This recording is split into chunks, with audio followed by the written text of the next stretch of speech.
Lo dijo él. A primera hora. A ver, hay un decreto ejecutivo confirmado, por si acaso, no es el decreto ejecutivo ese falso que ayer un montón de gente compró el argumento y no vio que al final decía Daniel Novita así, no Daniel Novoa así. Alguna gente pensó que era cierto eso, del feriado para hoy y para el lunes. Pero sí va a haber feriado en Tungurahua. Ahora, aquí dice el decreto: suspender por esta única vez la jornada de trabajo en la provincia de Tungurahua para el sector público y privado hoy viernes 11 de abril. Pero no se queden solamente con la parte resolutiva, sino de los considerandos. El argumento es la caminata de la fe, que se desarrolla en la Sierra Centro por más de 30 años. Esto ha sido pedido por el alcalde de Baños de Agua Santa. La Toti Paredes, que vive allá en Baños y que siempre amplifica nuestra señal, puede corroborar aquello. Esa es la razón, pero es un asueto para el día de hoy, exclusivamente para Tungurahua. Está en la página de decretos, ese decreto sí es real. Pedro Donoso está acá con nosotros en la cabina y de forma telemática Andrea Grijalva y Alondra Enríquez están conectadas para generar una tertulia. Yo quiero que sea muy dinámica esta tertulia sobre lo que nos ha dejado esta campaña. Saludo a las damas telemáticamente y acá a el colchonero Pedro Donoso. ¿Cómo le va, Pedro? Bienvenido. Hola, ¿qué tal? Buenos días a todos. Por si acaso, colchonero por el Atlético de Madrid, ¿eh? No por otra cosa. No por otra cosa. Pedro Donoso, ¿qué nos dejó la campaña electoral? Obviamente, respetamos el silencio electoral, pero eso no significa que no podemos hacer opinión sobre la campaña. Pero buenos días, gracias por la invitación, Fabricio, Andrea. Creo que hay mucho desorden institucional. O sea, yo me voy a negar a hacer análisis de la campaña, me voy a negar a hacer análisis del TikTok, me voy a negar a hacer análisis del discurso, del concierto, porque creo que están pasando cosas mucho más profundas, digamos, ¿no? Creo que sí provoca un desorden institucional la campaña.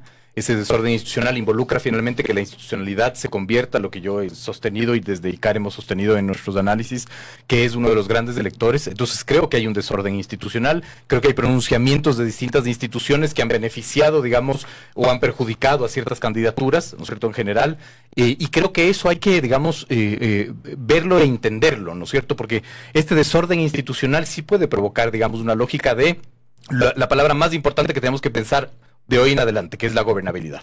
Es decir, independientemente de quién gane el domingo, ¿no es cierto?, hay una lógica de, primero, ver qué es lo que puede pasar con una asamblea que se tiene que quedar hasta el 14 de mayo, porque más pensamos mucho siempre en el futuro y no tanto en el presente, digamos, ¿no? Tenemos una asamblea que tiene que legislar hasta el 14 de mayo y que tiene una agenda legislativa. Hay un montón de normas que se están discutiendo ahí, reformas del Código Orgánico Monetario Financiero, es decir, hay un montón de cosas que pueden suceder que también dependen de lo que pase el domingo 13 de abril. Y de lo cual poco o nada se habló en esta campaña. Absolutamente, absolutamente. Y también hablar finalmente de la asamblea, digamos, que digamos, empezará a regir a partir del 14 de abril, el 14 de mayo, pero también finalmente hablar de una potencial constituyente. Le pregunto a Alondra Enríquez, que también está conectada con nosotros. Ella es consultora político digital. Y en el ámbito que a ella le compete, ¿cómo ha visto esta campaña? Alondra, bienvenida, buen día. Qué gusto, Fabricio, para mí un placer compartir con todos los colegas del día de hoy. A diferencia de Pedro, en cambio, a mí sí me corresponde la valoración de lo que ha sucedido comunicacionalmente, del TikTok, del baile, del trending, que finalmente es el ring donde las dos candidaturas decidieron banalizar este juego electoral, en el sentido de que si ponemos una evaluación de cómo estuvo el desempeño desde la comunicación digital, podríamos decir que ambos equipos de campaña, ambos cuartos de guerra, sacarían 10 en las campañas lado B, es decir, en las campañas de ataque, de desinformación.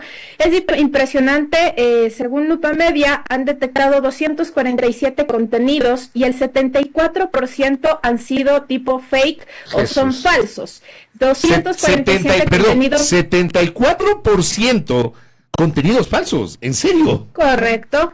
Y esto ya nos deja a nosotros una necesidad inmediata como sociedad de exigir al menos a futuro una norma expresa de modernización del Código de la Democracia, porque lo que ha pasado es que no hubo normas, no hubo límites en lo digital, no hubo nada de una media, por lo menos ética, en el juego del ataque en ambas candidaturas. Por eso es que yo digo que en términos del lado B, campaña de contraste, campaña de desprestigio, campaña de desinformación, ambos cuartos de guerra sacan 10. ¿Qué faltó?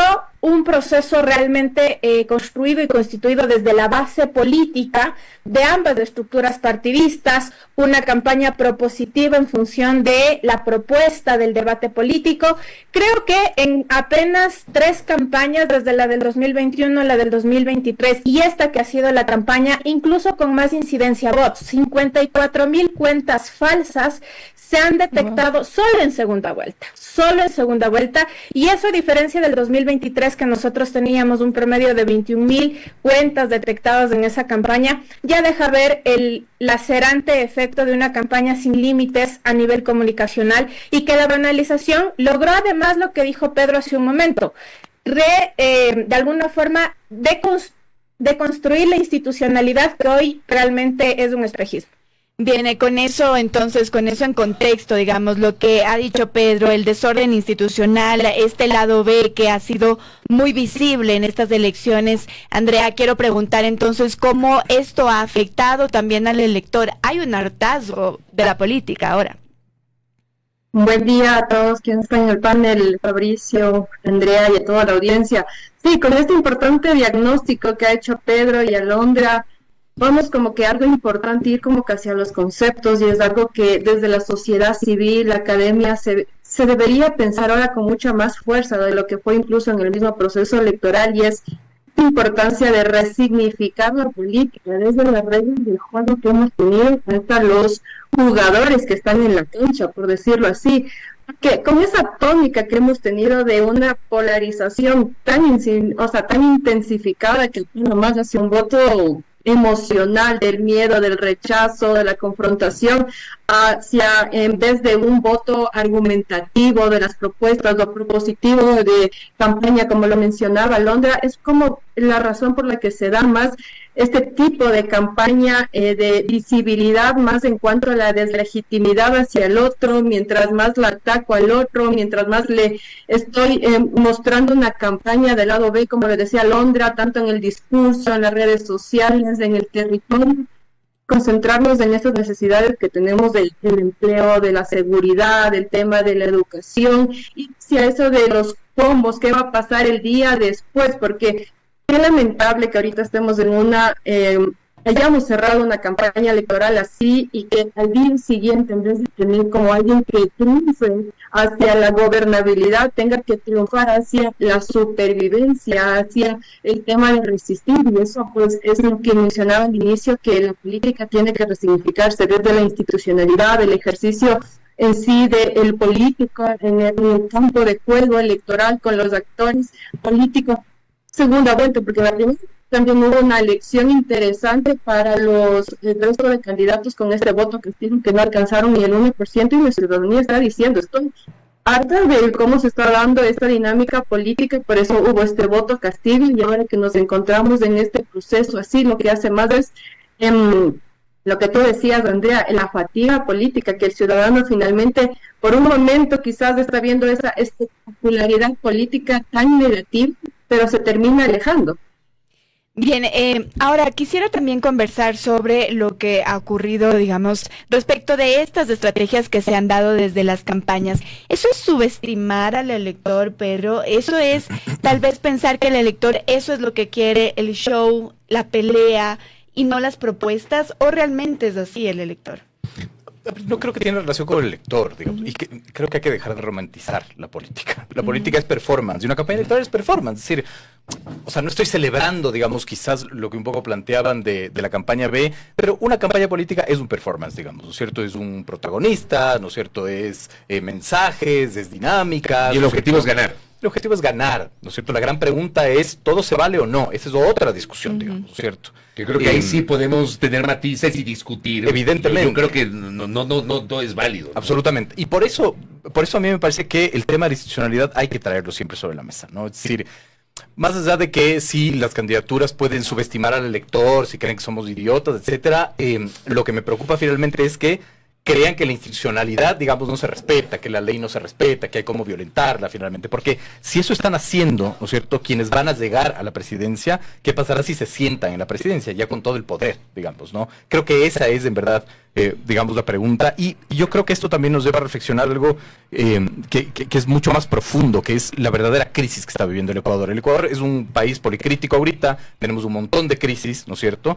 Pero para mí la más importante es la crisis de la representación colectiva, diría yo, ¿no? ¿Qué quiero decir con esto, finalmente? Que en esta situación, en este contexto, ¿no es cierto? La percepción ciudadana es profundamente contradictoria. Por ejemplo, nosotros revisábamos las cifras del Latinobarómetro 2024, ¿no? Hay cifras súper interesantes, ¿no? En el Ecuador, solo el 8% cree en el otro. Es decir, la confianza interpersonal está pulverizada, digamos, ¿no? Un 13% cree que el país progresa, ¿no? Es decir, la gran mayoría cree que el país no progresa. Es un pesimismo tremendo, ¿no? Pero eso no es pesimismo, digamos. ¿Qué es eso? ¿no? Ese es netamente confianza, ¿no? Netamente, yo no creo que el país progrese. Entonces ¿no? es credibilidad. No. Digamos, porque no mides, no es un indicador de medición que se puede extrapolar a pesimismo o no. El pesimismo tiene otra variable, ¿no? Pero esas son cosas aburridas técnicas mías. Pero de ahí, por ejemplo, un 80% cree que la distribución de la riqueza es injusta o muy injusta, ¿no es cierto? Y un 81% cree que el poder favorece a los grupos de poder, ¿no? Entonces tienes este primer bloque. La primera pregunta que yo siempre me hago es si el 80% de los encuestados en el Latinobarómetro en el Ecuador cree que la riqueza es injusta o injusta o muy injusta. La distribución es injusta. Sí. ¿Por qué tenemos dos presidentes multimillonarios, digamos? Yo no estoy en desacuerdo. Yo no estoy diciendo que está mal ser multimillonario, está súper bien. Pero hay una contradicción. Hay una contradicción, ¿no es cierto? Entonces de ahí vienes con las otras cifras que tiene el Latinobarómetro, ¿no es cierto? El primero es el 74% de los encuestados dicen estoy muy satisfecho con mi vida y el 53% de la gente dice mi familia ha progresado. ¿Qué quiere decir esto? Que de una u otra manera la individualización de mi situación está sobre, ¿no es cierto?, la lógica colectiva. Entonces tú tienes ahorita, ¿no es cierto?, una sociedad, ¿verdad?, que no cree en el Estado, que no cree en el empresariado, que no cree en la academia, que no cree en los medios de comunicación, que no cree en los políticos, pero sí cree en el youtuber que te dice que el COVID se cura con gotitas de limón, o el influencer que te dice que te vas a hacer millonario desde tu casa, ¿no? O el que te vende no sé qué producto, digamos, para adelgazar. Es decir, hay un escepticismo generalizado. Y el escepticismo generalizado radical a la larga es dogmatismo encubierto, digamos. Porque parece tonterías lo que estoy diciendo, pero no lo es. Porque finalmente quien se siente en Carondelet, ¿no es cierto?, va a tener que enfrentar esta crisis de representación colectiva en donde vengo a responder su pregunta, ¿no es cierto? Entonces, como nada nos representa, ¿no?, nos llama mucho más la atención el baile, el TikTok, el chiste, el video, el logo, ¿no es cierto? Porque no hay una lógica de esto me representa colectivamente, sino hay una relación elector, digamos, candidato de manera individual y directa, digamos, ¿no?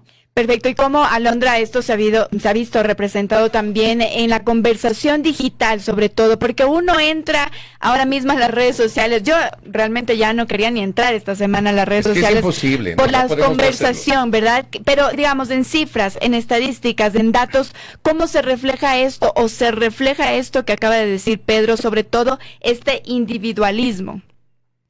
A ver, yo no voy a coincidir con Pedro desde esta lectura súper superficial en términos de el usuario está expuesto a una construcción tan poco práctica de lo que está pasando con la realidad. Es decir, es minimizar y de alguna forma quitarle el peso legítimo a la racionalidad de lo que hoy está pasando desde redes sociales. Pedro dice que primero, según Latinobarómetro, bueno, hay una lectura sobre que la percepción de la gente sobre la distribución de la riqueza la califica como injusta. Pero es que eso es lógico. ¿O acaso los chats expuestos de esta semana sobre el caso Ligados no ponen en evidencia un sistema totalmente putrefacto sobre cómo se maneja la cosa estatal? Y es que no solo en redes sociales está el baile y la superficialidad, se están debatiendo temas súper graves. La exposición misógena a la que ha sido víctima la candidata Luisa González desde su estructura partidista ya deja también sentadas las bases de cómo hoy la institucionalidad está por el piso, y eso solo analizando la dinámica de los partidos políticos, que es lo que justamente Andrea preguntaba sobre esta inconformidad que hoy la gente expone expresamente en redes sociales. Entonces no es un espacio donde la gente está en un mundo de conitos, donde no discute lo realmente importante. Nos han clavado durante el 2024 casos extremadamente sensibles. purga, plaga, metástasis, que ya dejan ver además cómo está hoy el Estado y por qué hoy la gente no cree en el Estado, según los mismos datos que cita Pedro, y no es porque la gente no está discutiendo lo importante. Y finalmente, esta crisis de representación colectiva, todos los que hacemos un ejercicio de opinión política somos corresponsables de esa individualidad. Cuando llevamos el análisis desde el dato, sin una percepción práctica construida de lo que hoy cualitativamente la gente está exigiendo, que es un mínimo de respeto y ética en el manejo no solo de lo político, sino de lo económico, de lo social, Alondra, de lo cultural. pero en ese sentido, por ejemplo, digamos, hay una percepción de que cada show mediático o cada coyuntura nos cambia de conversación. Entonces, tú dices, no por se ejemplo, está discutiendo realmente lo importante o se cambia prontamente, se olvida prontamente de lo que ocurre. Mira que solo en esta semana, como tú citas, habían pasado varios factores desde los temas más banales de redes sociales y sin embargo hasta ayer los audios de Augusto Verduga era lo que a la gente le indignaba, sobre todo por esta banalización de cómo se transaba un concurso tan importante como el de Contralor. Eso es digamos, en la data digital, digital que usted tiene, Alondra, usted encontró ese, digamos, es tangible, es medible esta indignación que usted señala. Por supuesto. Miren cuántas menciones solo en esta última semana ha recibido el caso Ligados.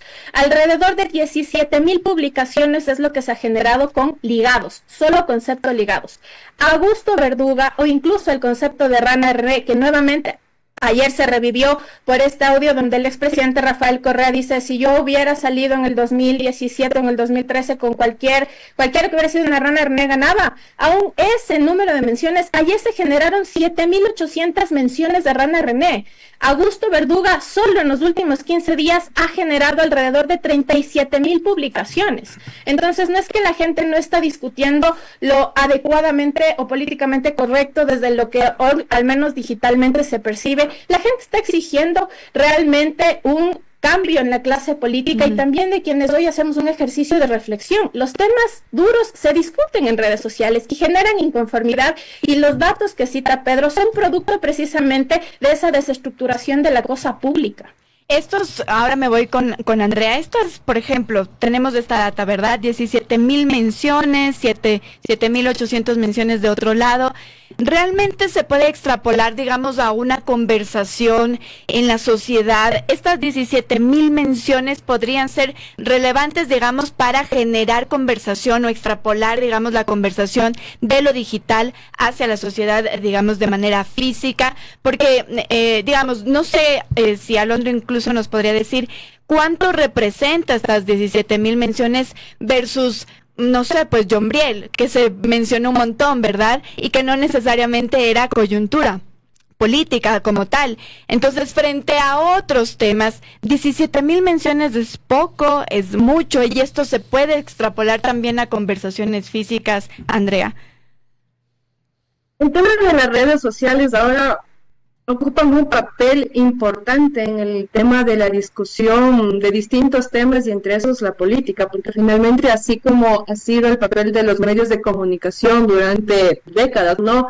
El tema de la construcción de una opinión pública, o al menos el tema de influir en cuanto a la opinión pública, de cómo se van dando las distintas temáticas, e incluso aquí conectado hacia el tema del sentimiento, es decir, en este caso con unas elecciones tan polarizadas en las redes sociales, igual, además de las temáticas que se están discutiendo y que tienen que ver muchísimo también con una estrategia detrás de que incluye dinero, que incluye el tema de construcción de mensajes, de cuáles son las temáticas que van a ser como esos trending incluso, porque esto responde a esos elementos.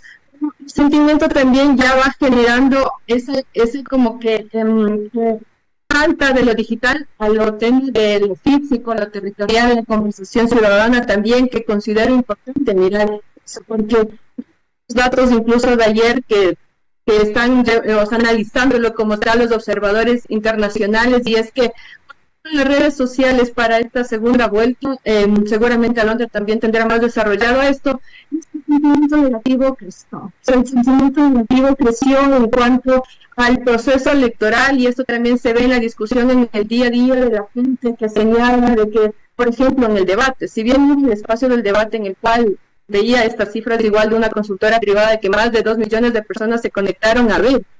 El debate es algo que también marca la conversación después, que la gente quizás se centró más en estos temas de que las mismas campañas sacaron después el tema del meme, que la rana René, que el tema de las cosas quizás de aquí más triviales, más banales, y ese es el reto que hay como tal en la conversación digital, hacia que están apuntando, incluso desde las mismas estrategias de campaña de cada uno de los candidatos para que estos se vayan generando esos trending, o realmente estos temas profundos, porque finalmente el scroll a veces también te limita la profundidad de los temas, y excepcionales que existen, incluso instituciones, proyectos de ley, campos nacionales, campos internacionales, han dado a partir de la visibilidad que dan las redes sociales, y es justamente el reto de cómo conectas esto hacia los otros espacios en cuanto a la incidencia ciudadana, porque si despiertas del tema, despiertas, como se dice, la llama en redes sociales,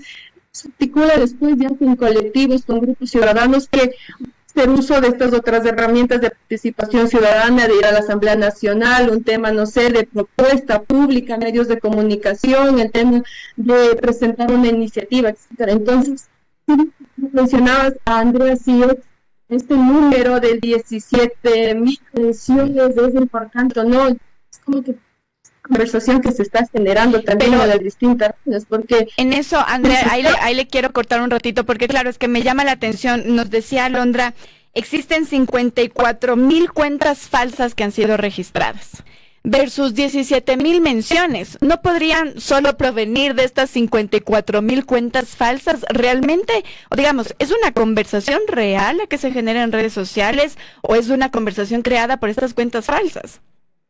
Ahí, importante, te voy a dar 2 datos para poder ahondar en el debate. El primer dato es respondiendo a la pregunta que tú habías hecho hace rato.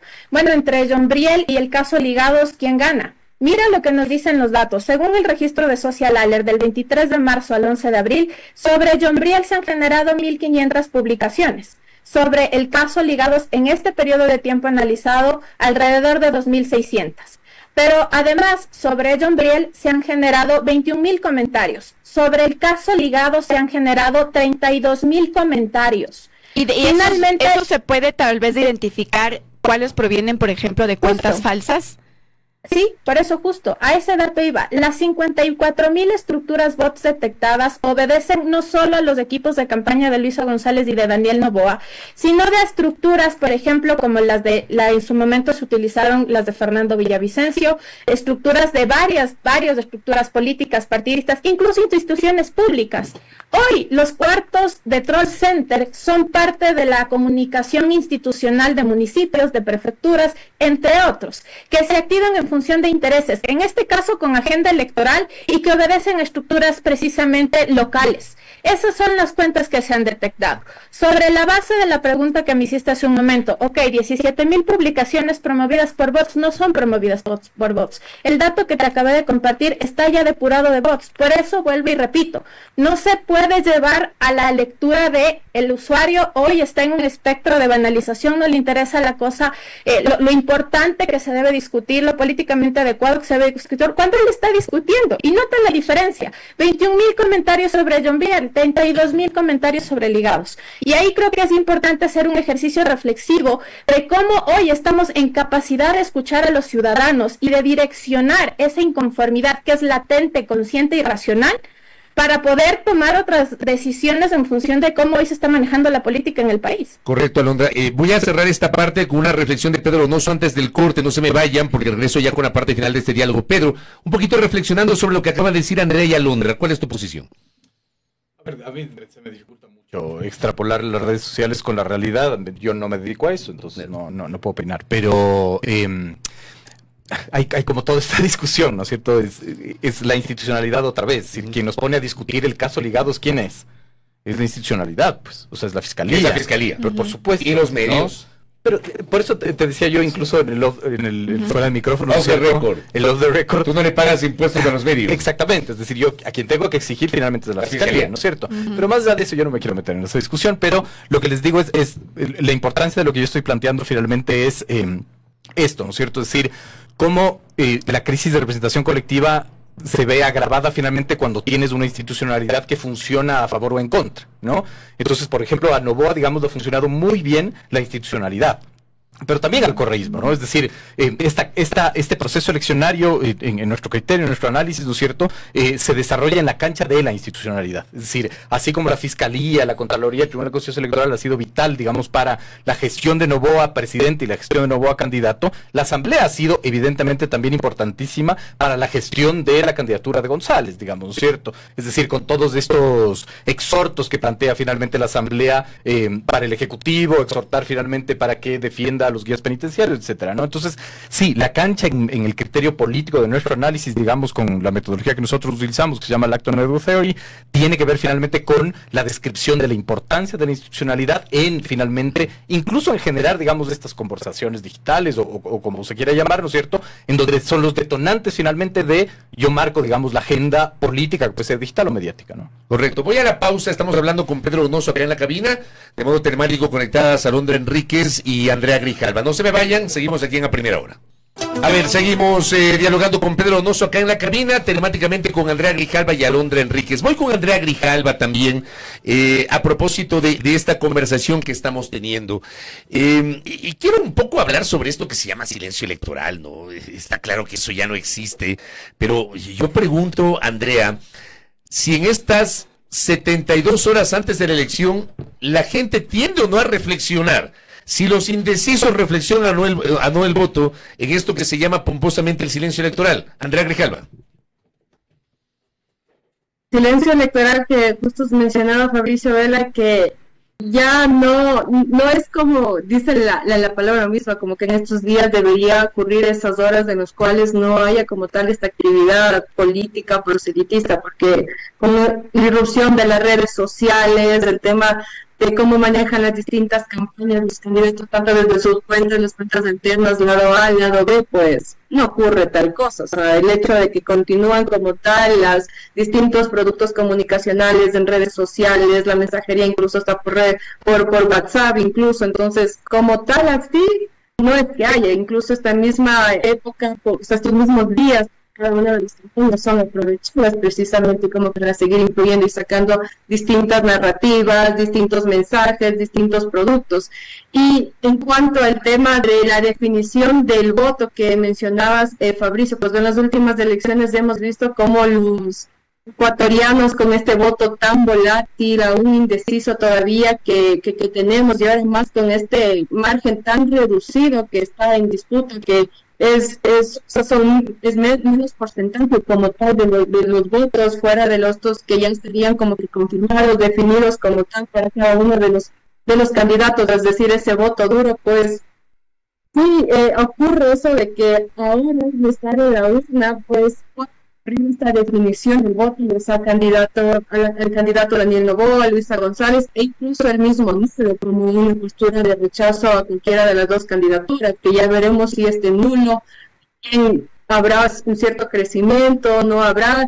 Entonces esto es como que interesante analizarlo a vísperas ya de estas elecciones, de cómo van a definir, considerando que en la campaña no es que, o sea, en esta segunda campaña no es que se respondieron esas preguntas, que este segmento de los indecisos, de los nulos, de los votos blandos, pues escucharon como tal lo que querían para poder definir su postura ante uno de los dos candidatos.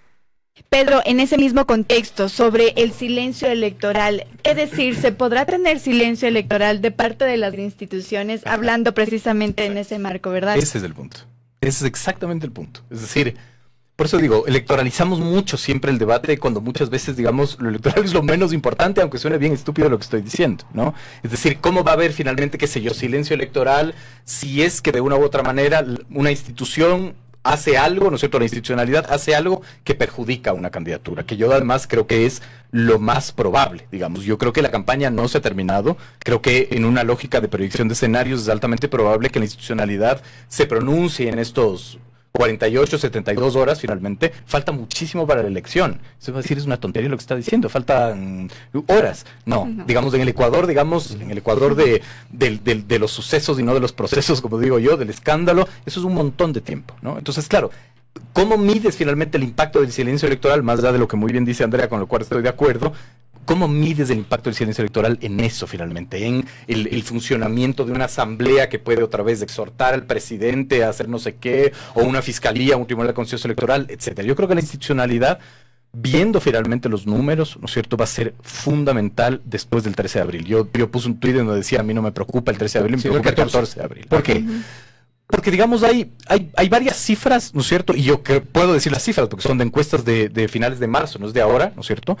En donde lo que dice Andrea tienen digamos, una importancia fundamental. Estas son cifras del CIES, ¿no es cierto? 820 casos, en donde más allá de quién gana y quién pierde, hay, digamos, un nivel de indecisión, Quito 9%, Guayaquil 11.7%, y de volatilidad con un 7% y en Guayaquil un 9.5%, ¿no? Si sumas un 20% de indecisión o de volatilidad del voto, digamos, ¿no? La volatilidad es un tema súper importante. Pamela León, digamos, lo ha analizado en varios medios de comunicación. Pero finalmente aplicando el coeficiente de volatilidad, ¿no es cierto?, está un poquito más allá del 40% en los dos últimos procesos electorales, ¿no? El índice de volatilidad, digamos, o el comportamiento electoral volátil mide finalmente esta capacidad del votante de cambiar, ¿no es cierto?, de incluso postura. en la urna, ¿no? Incluso en la urna, y ya lo vimos finalmente, el 9 de febrero, Cedatos manejaba cifras impresionantes, del 24% de sus encuestados estaban indecisos el día de la elección para presidente, y el 50% para la asamblea. Es decir, hay una cifra altísima de indecisión, que digamos que es altísima en comparación a lo que estamos viviendo. Hay una cifra altísima de volatilidad. Si sumas las dos, hay un 20% en juego, digamos, ¿no? Entonces, todo puede suceder, y viendo las últimas cifras, que obviamente ya no las puedo decir, el margen es tan estrecho, ¿no es cierto?, que a mí no me sorprendería que tengamos un presidente o una presidenta con una sentencia del Tribunal Contencioso Electoral y no con votación finalmente, ¿no? Alondra Enríquez, que todavía está con nosotros y tiene algunos puntos discrepantes, ¿no?, sobre las lecturas que estamos generando. Alondra.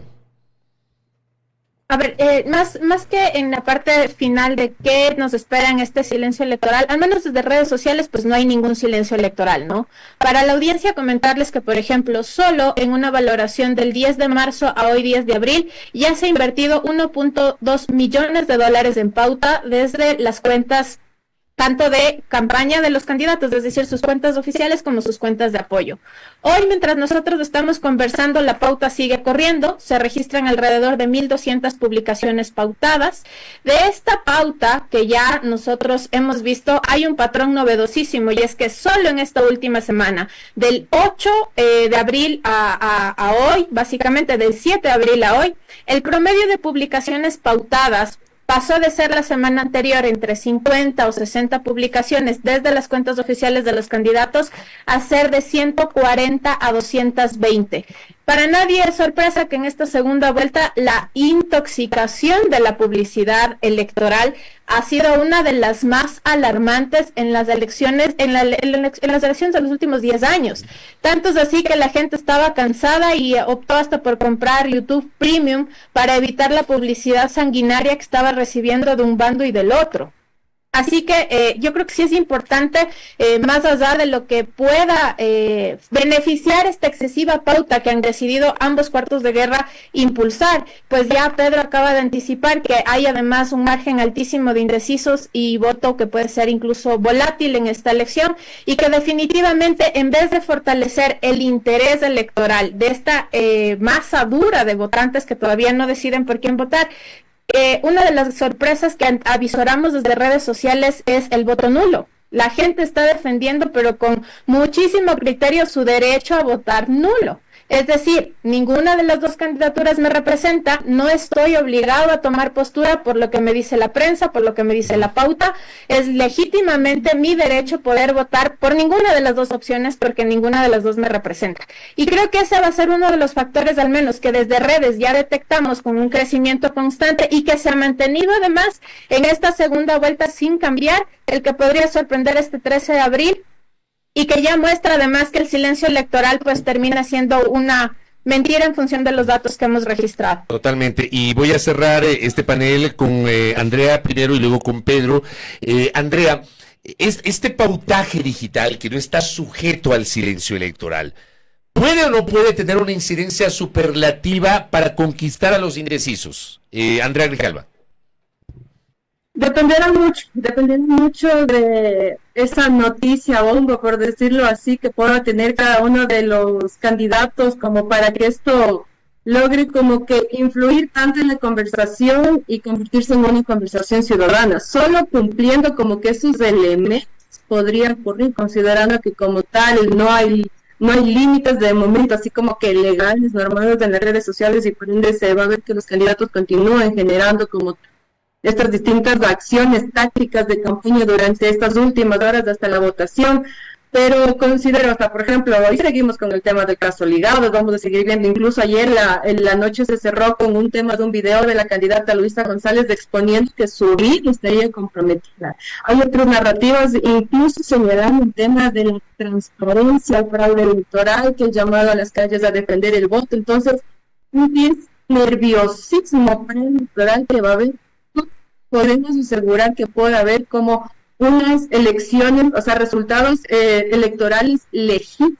Vamos a ver cómo procesa incluso el mismo Consejo Nacional Electoral los votos, a ver si se demora esas 2 horas, 4 horas, pero una diferencia tan apretada, no quiere pasar después, como lo decía Pedro Donoso, que quizás no preocupa el tema de los resultados, sino que va a pasar en las instancias del Tribunal Contencioso Electoral y aquí la discusión de la legitimidad. Entonces, es algo importante de analizar qué va a ocurrir en esta conversación durante estos días, porque finalmente van a seguir marcando el sentimiento, la legitimidad, la transparencia ciudadana de cómo va a votar, el humor social de cómo la gente va a votar.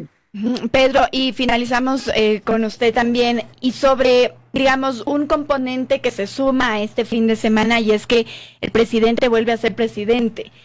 Ya se han firmado decretos, ya, digamos, se acaba la campaña electoral, ¿verdad? Y el presidente vuelve a sus funciones. Eso también podría ser un componente extra, digamos, para estos últimos días. Sí, totalmente. Y lo que sucede en estos días, digamos, uno de los grandes electores que nosotros habíamos planteado también es el invierno, es la gestión o la falta de gestión, es el derrame petrolero en Esmeraldas. Es decir, es súper interesante lo que sucedió en esta campaña, porque yo creo que chocaron, digamos, dos estrategias, ¿no es cierto? Creo que la estrategia finalmente de la campaña de Noboa era lo intangible, digamos, ¿no es cierto? Discutamos conceptos, discutamos Venezuela, que Venezuela no es un país, es un concepto, digamos, en esta campaña, ¿no? O dolarización, que sigue siendo un concepto, digamos, ¿no es cierto? Y yo creo que la campaña del correísmo se basó en cambio en intangibles, digamos, lo pudimos palpar finalmente en el debate, ¿no? Es decir, la crítica, el ataque fue a, digamos, cifras, la deserción escolar, pobreza, desempleo, violencia, inseguridad, es decir, chocaron, digamos, esas dos estrategias, diría yo, ¿no? Y va a ser bien interesante determinar quién puede, ¿no es cierto?, ganar en tanto en cuanto logre tener esa narrativa, un asidero en la realidad, finalmente, ¿no? Porque, claro, revivir otra vez el intangible de Venezuela te sirve cuando no tienes un asidero en la realidad, pues, finalmente, ¿no es cierto? Cuando, digamos, los indicadores, ¿no es cierto?, que estamos viviendo, ¿no es cierto?, son muy graves y te hacen olvidar el cuco de Venezuela, finalmente, cuando tienes, qué sé yo, enero el mes más violento de la historia, cuando tienes un derrame petrolero de 25,000 barriles, cuando tienes finalmente un invierno que destroza absolutamente todo. Creo que ahí es cuando los intangibles pierden, digamos, un piso, ¿no? Entonces, creo que esa va a ser, digamos, lo determinante, y yo sigo insistiendo que finalmente la institucionalidad con el presidente, digamos, ya sentado otra vez en Carondelet, también va a tener un peso. Y una cosa adicional, ¿qué debemos esperar el domingo después de las 7 o después de las 9 de la noche? Me parece que el CNE ha procurado en sus declaraciones manejar con algo de prudencia el tema. ¿Qué debería pasar con el tema de los exit polls? Tú sabes que esto también incide. Aquí hay una pésima costumbre en el Ecuador de que a las 5 de la tarde nos presentan un resultado. Y no es que todo el país entiende que ese es un resultado extraoficial, que no es el resultado oficial y que puede cambiar. Exacto, que finalmente no es un resultado extraoficial. El exit poll es una encuesta. Es una encuesta. ¿No es cierto? Pero es una encuesta distinta a las encuestas naturales, porque la encuesta natural es por quién va a votar. El exit poll es por quién votó, digamos, ¿no es cierto? Entonces, sí, yo creo que finalmente, a mí no me preocupa el conteo de votos. Es decir, no me preocupa finalmente que el Consejo Nacional Electoral dé, digamos, un resultado, ¿no es cierto? Lo que me preocupa es las acciones con la institucionalidad el lunes, el martes, el miércoles. Es decir, hay una alta probabilidad que cualquiera de los candidatos impugne esos resultados, ¿no es cierto? Por eso vuelvo a traer a colación que el Tribunal Contencioso Electoral se convierta ahorita en la institucionalidad más importante finalmente de este país. Es decir, ese es el andamiaje jurídico que tenemos, digamos, ¿no? Entonces, claro, es altamente probable que si hay una finalmente impugnación de los resultados, etcétera, quien te determine decidiendo quién es el presidente sean, digamos, jueces electorales. Correcto, Pedro Donoso, gracias por Muy el amables. tiempo. Un Muchas saludo gracias, también a la Pedro. distancia, de forma telemática, a Londra Enríquez y a Andrea Grijalva, que han estado conectadas, damas muy gentiles por haber comparecido en este Gracias. espacio, en esta interesantísima tertulia, tratando de leer un poquito lo que nos ha dejado esta campaña electoral. Primera plana. Todas las noticias, todas las voces.